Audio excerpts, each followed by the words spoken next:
Good morning, Redwall Survivor. Foxpen here, checking in for the final chapter from Top 30 Character Application Read and Review for Mossflower Odyssey 4, The Beast in the Crater. So today we're going to be looking at The Beast with a Secret, and we have 3 applications here. We have 2 rats and a beech marten. And it's quite the age spread too. We have a 15-year-old, a 35-year-old, and a 40-year-old. And they're from all walks of life. So it's going to be a really interesting category. There's a lot of talk on this, about this category on the forums. Everyone has their own opinion on who they like, why. It seems a lot of people were expecting different things from this category because really it could be as vague as you wanted, it could be as detailed as you wanted. Some characters went and spilled the secret right out of the gate, others kept it a little closer to the heart. So it's been really fun and interesting to read and see all the different writing styles and all the different characters that came out of this, as well as all the different reviews and all the feelings that us humble reviewers and readers are having. So I'm going to get started now. We're going to start with Black Jasmine, and she's a 15-year-old lady rat. I remember when the names for the first couple of applications were released, Black Jasmine was already causing a bit of a conversation in the forum, so I was looking forward to seeing this character when I realized that her name was in the top 30. Okay, so here we go. "This won't do," said Jasmine. "Rope is yucky." All 3 stoats turned on their giant black rat hostage with muzzles agape. Shreds of Jasmine's rope gags sprinkled along her face, and she smiled a sharp, crooked smile. The thieves found a cabbage in the candlelit storeroom, but she cleaved the vegetable with one bite. "Only fancy foxes eat cabbage," said Jasmine. "Let me out, and I'll make a couple of little pillow puffs. Chef Chuffy taught me for when I got hungry." "She'd help, but you shot her. I saw it. You shot her. And Mary Molly, and Fast Flintpaw, and quiet monster." "I'm not a monster. Chef Chuffy says I'm a whole lot of love with a little sick. Chef Chuffy says if Beast treated me..." A backhand from the large stoat silenced Jasmine. With great effort, the large stoat dragged the bound rat maid from the storeroom, through a pub's kitchen, and to the front. Barkeeps and patrons alike lie skewed along the common area, crossbow bolts riddling their bodies. Jasmine folded her large ears over her eyes and troubled in time with her chair skittering on the floorboard. Outside the window, town guards erected barricades and directed bystanders away from the standoff. "Pick one." The big stoat threw Jasmine before the front display. "Might be your last if these bell ringers don't pay ransom." Confection stuffed the pub's display case. The aroma broke Jasmine's tremble and set a slather along her muzzle. Her nose pointed from the rhubarb tarts to the mince pheasant sweeties and ended on the sugar cookies. Each cookie took the shape of a savory stoat, or a fruity ferret, or a marshmallow marten. Jasmine licked the crown of a cut-out stoat, but the cookie did not satisfy. "I want..." The tremble returned. "No. Chef Chuffy said only bad rats got hungry." The large stoat shouted at the guards outside, ignoring his captive's mutterings. "Better pay up!" screamed the stoat. "A pouch of rubies or I turn this massive wench into a hedgehog!" The stoat fired, catching a young fox in ill-fitting armor upside the head. The guards pulled back further still, until not a soul stood outside the windows. But these are bad beasts."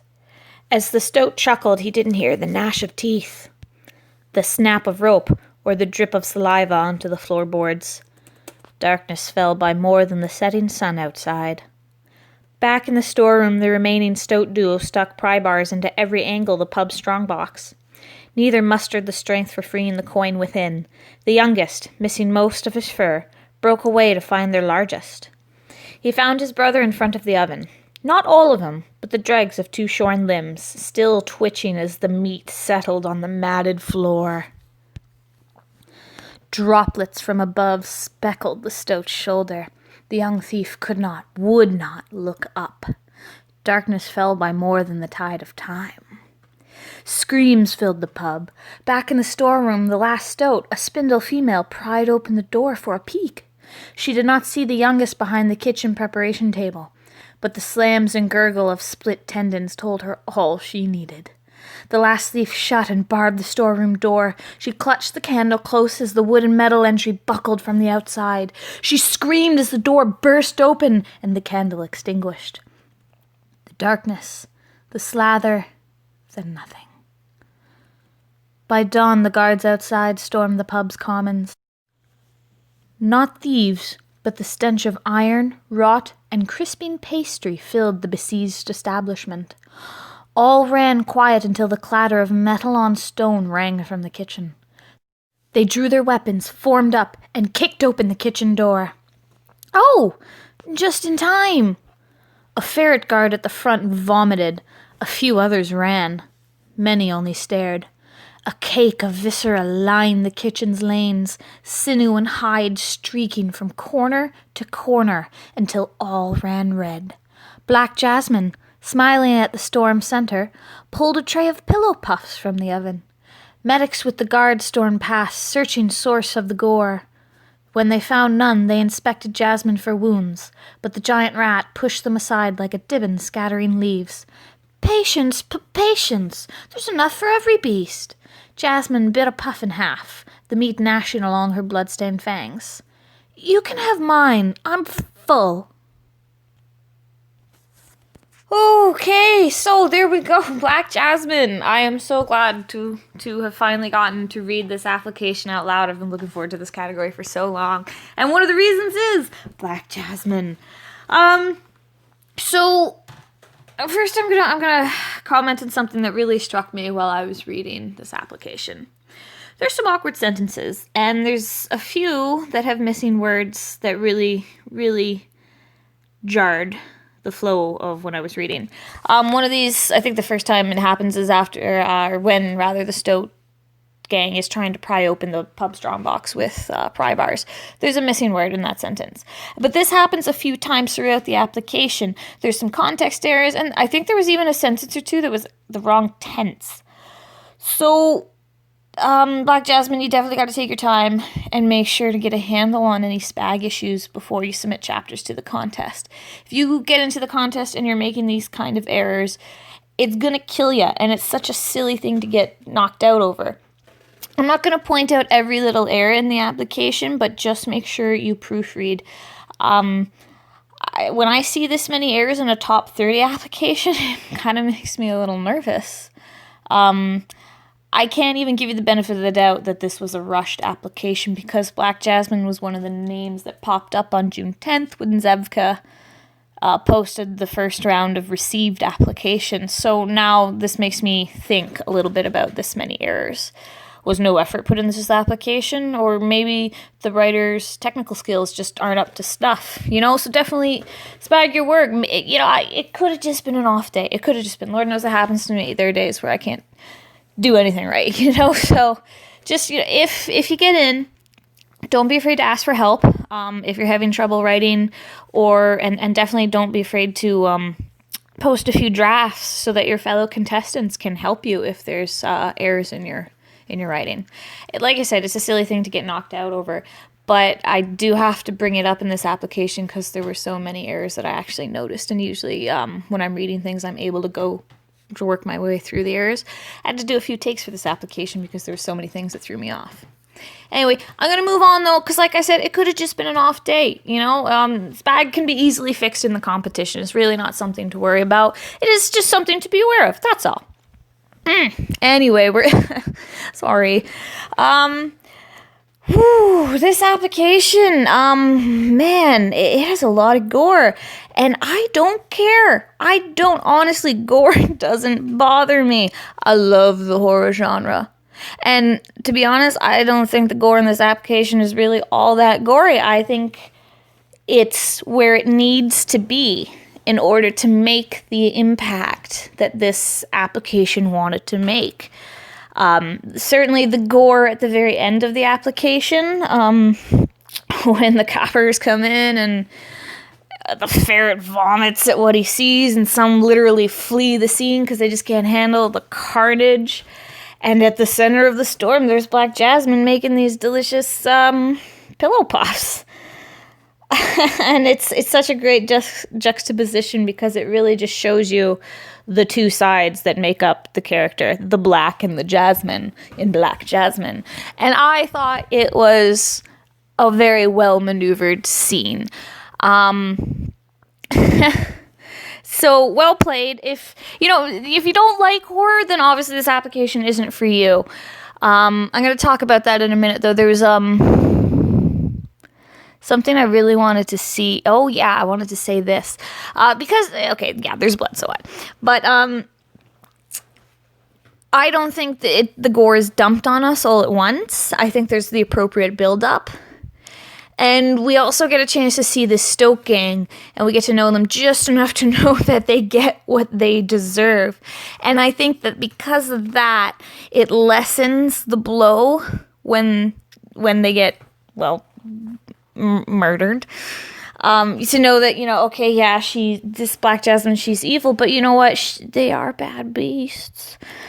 And maybe just this once, she's right to murder everybody in the room.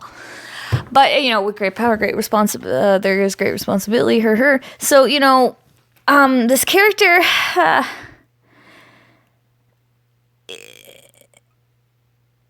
when you see her in the room at the very end, this whole application, it's a horror story through and through. And it heavily infers that this character can become the monster she protests that she's labeled as. So, like I was saying, the responsibility of her choosing a side, whether she wants to be good or wants to be bad, becomes very important and kind of urgent. The moment you throw her in the crater with no authority figure to hinder her hunger, with a crowd that wants to encourage carnage and violence, and her need to survive, which she does. She is a survivor. She survived this robbery gone wrong. She killed all these murderous stoats themselves that aren't no meek sheep. Maybe the hunger takes Jasmine off to the dark side and pits her as a major villain character. So there's potential for her to be a villain, but she could also be a strong hero for that matter. So if you look past the gore and to the character, you actually, and the whole symbolism that's going on here, you start to see more than just the red filter. There is a lot of blood and guts to squelch through if you don't like horror. But, Jasmine doesn't have to keep writing horror right now. Like, the application's had its impact. You're going to remember this character. This Jasmine will... what do I want to say here? She'll have to work on not niching herself to a specific genre in the contest. And for that matter, character relationships are going to be very important for this character to make. And she's going to have to let herself get influenced by other characters in order to grow. But, if you can move on past the horror, this character can be pretty epic, I think. Cannibalism's a tricky scenario to deal with because the circumstances of her cannibalism are unknown too. I also want to talk about how hunger is capitalized in the application. This infers that the capitalization infers that hunger is the main focus, and it's the dark side to Jasmine. But it's also fun to think with this character. There's we don't know why she's a cannibal. We don't know what's wrong with her, really. I do keep saying cannibal, but it's never actually explicitly says she, eats the stoat she kills. It's strongly inferred, so, if I've misread this entirely, sorry. It's fun to think with this character, there's so many details that are dropped about her. She's enormous, she's got this black fur, so much so that, she's compared to, darkness descending. There's two really nicely worded sentences that are quite pretty. Darkness fell by more than the tide of time. Darkness fell by more than the setting sun outside. She is the darkness. She's Batman. Oh my god, Black Jasmine is Batman. Yeah, she's possessed by this hunger. And I know she's 15, but to me her dialogue seems to be a little stunted for her age. I don't know, maybe I'm just interpreting it wrong. So I'm thinking maybe it could even be maybe her cannibalistic tendencies aren't even her secret. Ooh, what did you think of that? Yeah, okay, conspiracy time. Her caregiver, Chef Chuffy, and honest to God, every time that name came up, I kept wanting to say Chef Chuffy. Damn, that was hard. Okay, her caregiver, so Chuffy, didn't really, seem to think it was alarming, her cannibalistic condition, so long as it was under control. She taught her how to make these puff pastries to help her deal with the hunger.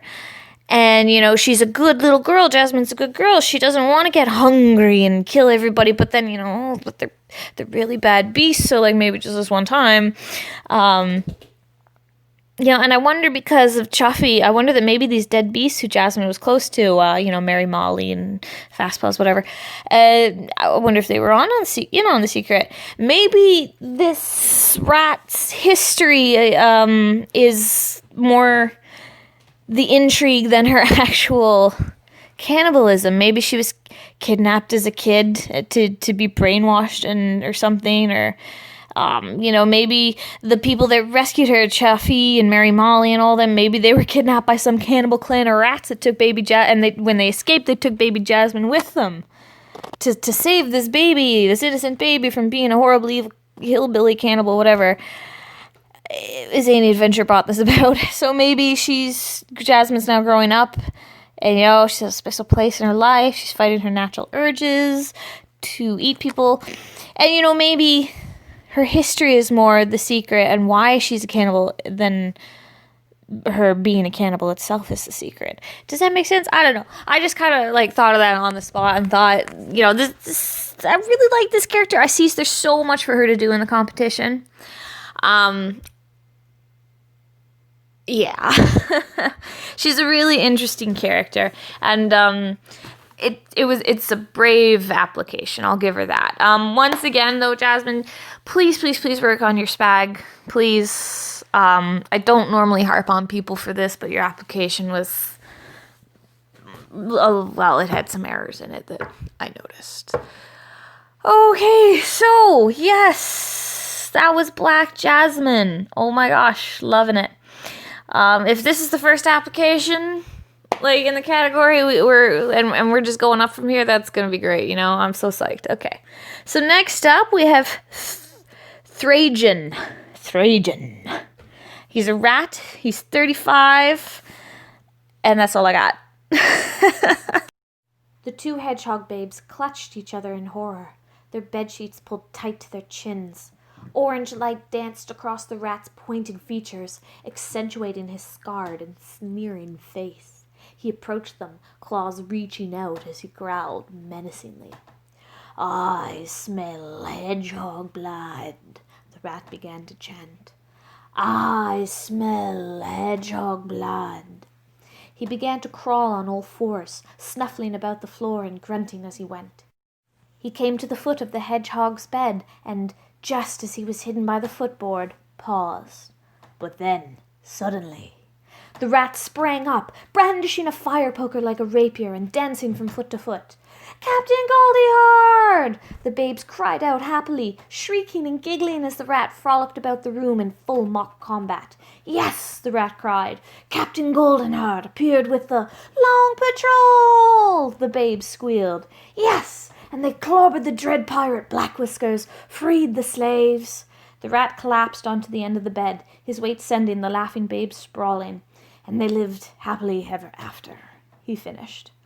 "Uncle Thrayjen," one of the two hedgehogs, a wee maid, crawled forward.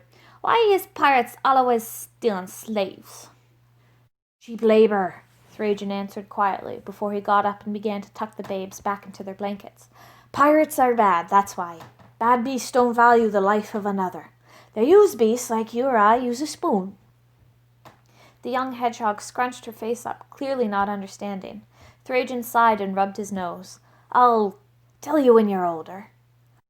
"I use a spoon to eat oatmealies," the small boy said through a yawn. "Perhaps we'll have some for breakfast. Now you've had your story, so close your eyes and dream up a tale of your own." The rat made sure the window was locked and quietly began to turn away. "Good night," the babes loudly proclaimed in unison. "Good night," Thrayjen murmured. Low light illuminated the cozy room. Thrayjen tiptoed towards the hearth on the other side of the shack that made up his home. Already there, an old hedgehog crone used a towel to pull a black kettle off the dying coals. "How's the soup, Nan?" Thrayjen asked as he settled himself by the hearth. "You naughty rascal!" The grey hedgehog chuckled as she shakily poured a cup of tea. "It's blackberry tonight, nice and sweet like you." "You don't know that," Thrayjen replied. He blew away the steam rising from his cup. "Nonsense!" Nan scolded him by pinching his cheek. She ignored his indignant mewl of protest and arranged a knitted blanket over her shoulders. With an enormous sigh, Nan settled into a thick rocking chair. "When you first showed up on my door, half drowned in the rain and skinny as a quill, I hadn't any idea what to do. I'd just been saddled with the wee pests." Unsubtle giggles arose from the hedgehog babes as they pretended to sleep. "And now I had a great big dirty whiskered rat on my doorstep. My, oh my!" "Thank you," Thrayjen quietly said around a sip of tea, "for helping me." "Oh, enough. We've been through this before. It's nothing to be kind. You've been a blessing." Thrayjen set his cup down upon the stack of old books that acted as their end table. "You didn't have to help me. Could have taken one look at me and turned away a vermin." Nan clucked her tongue chidingly, staring into the embers. "You've never done anything to prove such old-minded thinking. Not to us, at least. That's good enough for me." "Still, I'm glad I found your kindness," Thrayjen cordially said. Quietly, he added, "I don't deserve any of it." "Whatever you buried that night, I hope it stays buried. You don't deserve any more punishment." Nan's paw reached out to gently pat the same scarred cheek that she had squeezed earlier. "What?" Surprised that the palsied old hog knew anything, Thrayjen's eyes widened for but a moment before narrowing. "Behind the old stone fence? The night you arrived, I saw you bury something. It was small, no bigger than a broom handle. I never asked. Didn't feel right prying." "Feels right to ask now, does it?" Thrayjen asked with a teasing tone, but he was sure Nan saw him force his smile. "Naughty rascal," Nan mumbled. Hypnotized by the glowing of the coals, she dozed off, her tea left unfinished. Thrayjen double-checked the windows and door were locked tight before he himself went to bed. So there we go, that's Thrayjen. I like Thrayjen, I do. This is a technically sound application. It's well constructed and it's well paced. I'm gonna take a few minutes. I've already spent like 15 minutes on Black Jasmine, but this category is so strong that it's like these characters deserve some more time. So there's a lot of description in a very small space. You only have 750 words to do this. But as I'm reading through Thrayjen's application, it never once feels squished or forced. So I get a very clear picture of what the shack looks like and what's going on in the house without having to expend a lot of energy in thinking of the stuff. You know, there's books used as end tables. There's a stone hearth. The babes share a bed. Nan sleeps in a chair she's got like a shawl. It's a cramped shack, you know, so even though there's not a lot of room in there, it still seems homely though with these details too. So you can picture it very easily. And like I said, it's homely, it's sweet, it's just like Thrayjen. You know, he's this mild-mannered, patient, I presume helpful rat. I say helpful because Nan says he's been a blessing and he's like tucking the kids in. So like he probably like pulls water and stuff for her. She's got a palsy, so I imagine he has to be helpful if he's living under her roof. You know, as well as, you know, he probably has to be helpful to get that kind of a compliment from a hedgehog. Yeah, he calls himself a vermin, but he's never proved vermin stereotypes true to this family, so that it leads me to think that he's a genuinely good guy. You know, I bet he's handy too, right? You know, he probably fixes all the cartwheels in town or something. Now, I did say he was living under Nan's roof, but at one point in the app he actually says that this is his home. It's specified that the shack makes up his home, so he lives there. You know, I don't we don't know the circumstances why he's there. It's inferred later on. And okay, and on that note, wonderful description in Aploside. I like Thrayjen because we don't know much really about him. We don't know his secret. There's not only description in the application, but in this description there's information. Unlike Black Jasmine, whose secret is she, eats naughty beasts that murder her friends, and she struggles to control herself, Thrayjen seems as though he's consciously engineered specifically to not look like much at first glance. But, if you pay attention to these details, these things, these hints that are hidden in the application, it's actually what's not said that tells a completely different story. It's inference, like what Jasmine did, but without the gore. And to me, it's just, Thrayjen's writing doesn't rely on shock value. There's the same amount of exposition coming out of the same cracks, but you're not grossing anyone out. Things are still subtle, but they're just as effective without being dramatic. And to me, it's more impactful. I guess it shows a little more grace with the wordcraft. But like I said, also, gore doesn't bother me, Jasmine. Please don't think gore bothers me. Okay, so this information that I keep talking about, these hints are delivered. The way they're delivered, it's done in a believable, rather normal. How do I explain this? It doesn't feel forced. Yeah, the hints that Thrayjen drops they're just kind of sprinkled in his everyday tasks. It's just how he is. So him doing these things and giving us inadvertently giving us this information. He's really well suited to the category. Some characters have been written explicitly for the purpose, okay, they're just this person existing in a category, but I really feel that this category is almost created for Thrayjen. The secret is kind of it doesn't consume him, but at the same time, when you're reading this application, you're like, what the heck is the secret, man? It's consuming me. I think it's a really well-crafted application, and I like the mystique. So, okay, the bedtime story he tells. It's just a story, or is it? Which leads to his explanation of slavery, which infers his attitude towards certain things. But it can also be read as his own assumed history. Was he a pirate, or was he a slave? It's set up to let you speculate. He jokes that Nan doesn't know if he's really sweet or not, and you don't really know if he's joking or not, because Nan seems to think he take him seriously. It's speculated, once again, he might be more than he seems. He accentuates how grateful he is that Nan took a chance on him instead of branding him a vermin. And he says he doesn't deserve kindness, so you don't know if he did anything, or maybe he's just self-hating because he's a rat, Maybe he really was a pirate. Or maybe it's just, he's self-hating because he's a rat and she's a hedgehog and he didn't think she'd, take pity on a rat. It's all up for speculation. So I like how everything is set up to look like something benign, but ultimately it could be something else. Every detail seems to be there for a reason, and that's to tease the audience, and I think the writing here does a good job of that. Anyway, even though Thrayjen, he seems like he might be a bit of a slow burn at first, the application actually doesn't really excite the first time you read it. It's more, the more you look at it, the more you really end up seeing. And because his secret, his shtick, really, it isn't truly betrayed in the application. This also allows for flexibility in the competition, so this character could adapt and even, drive things by merit of not being committed to anything specific, like Jasmine would be with her cannibalism, or one of the beasts who are on a quest for revenge. It's just Thrayjen's a really well done, clever application that really suits the mystery of the category. And out of all three beasts, I think he suits the category the best. This is gonna be such a hard category for me to vote on. I don't know what I'm gonna do, guys. Oh god. Yeah. So I'm just gonna comment really quickly on what he buried.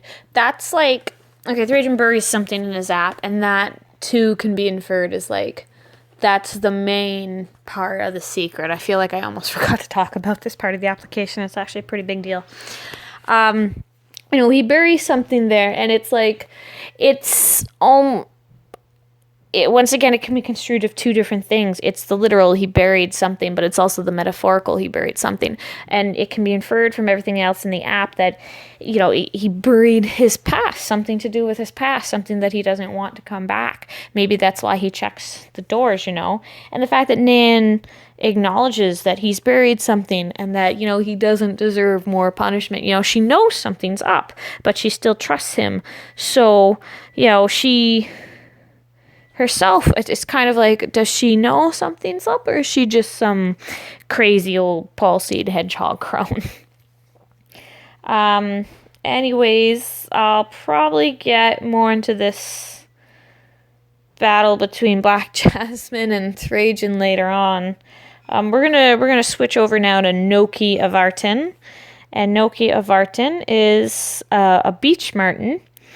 40 years old, and he too is in the beast with a secret category. I had to actually look up what a beech marten was. I had no idea what the difference between a beech marten and a pine marten would be.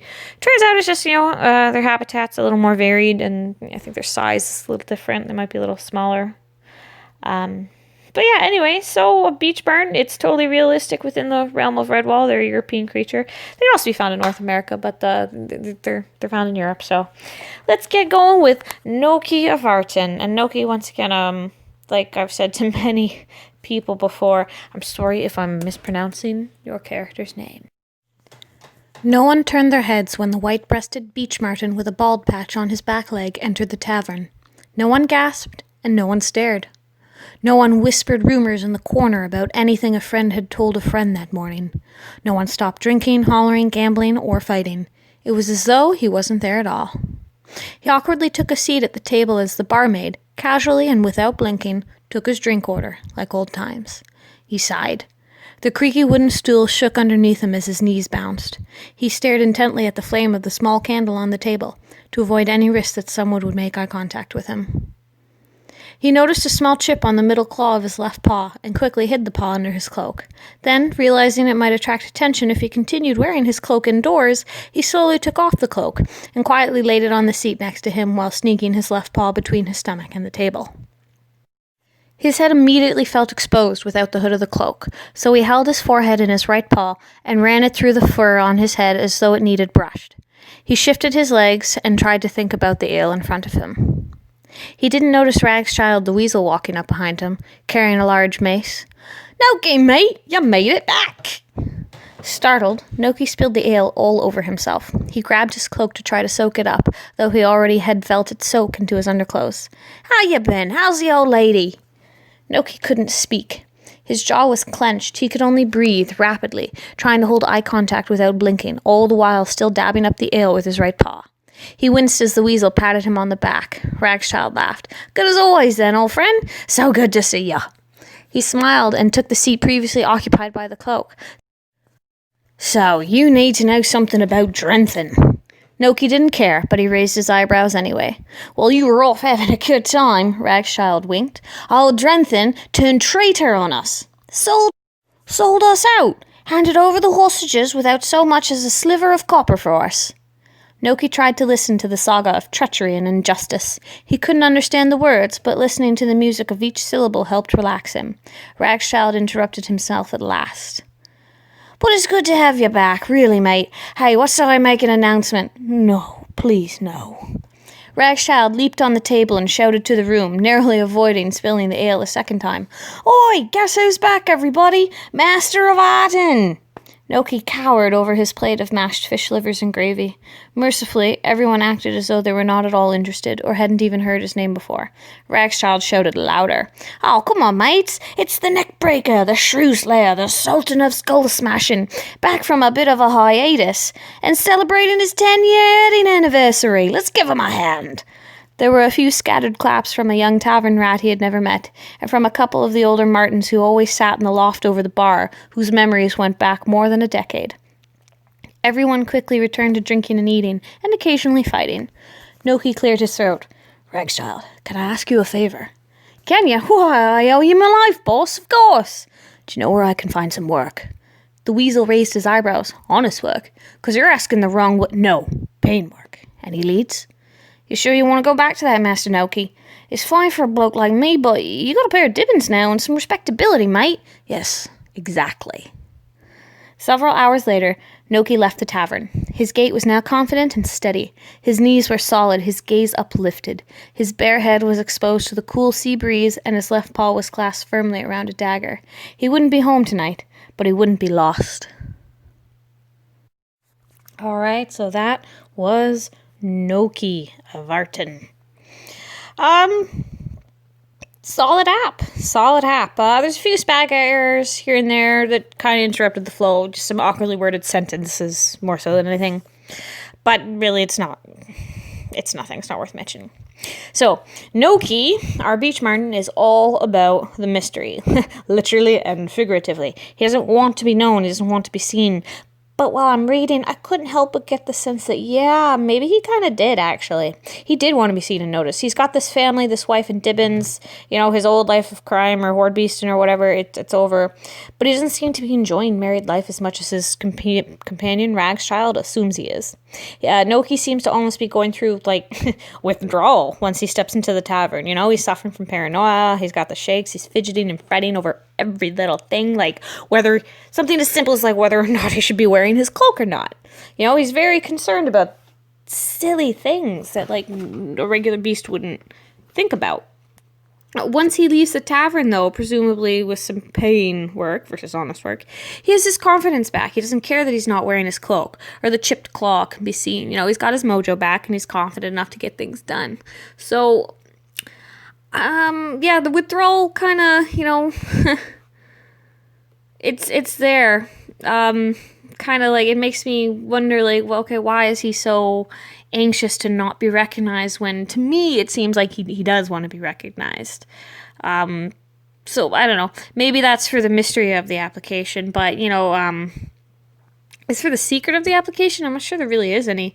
We know he's married. We can reasonably assume he wants a bit more excitement in his life. Maybe one last score just to help him settle.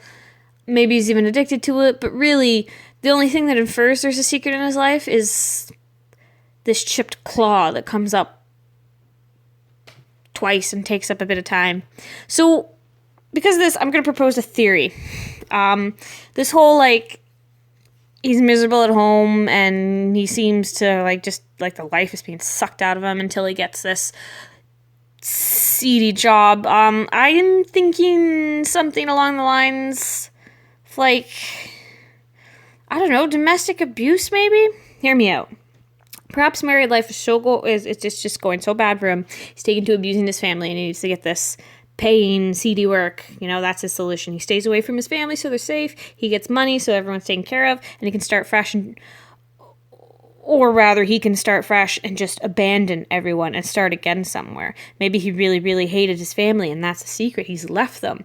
He's not after one last score, but rather he just wants to move to a town where there's no nagging marten wives nattering his ears off or something like that. And the whole thing is he's nervous that someone's going to see him or hear his plans to abandon his family.